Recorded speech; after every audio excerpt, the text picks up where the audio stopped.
Hi Colin, right, this is the engine from cold. It's the exhaust manifolds I'm pushing my hand on so you can tell it's cold. I'll fire it up, hasn't been started for a couple of days. Right, here we go.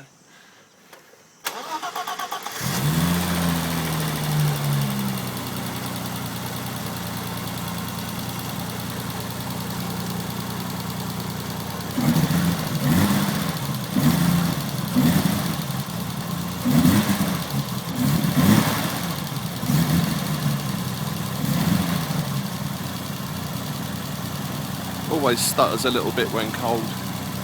Once it's warmed through, I'll do another video so you can see it being revved properly. But there are no hidden issues or worries or anything. It's actually a really good, strong engine.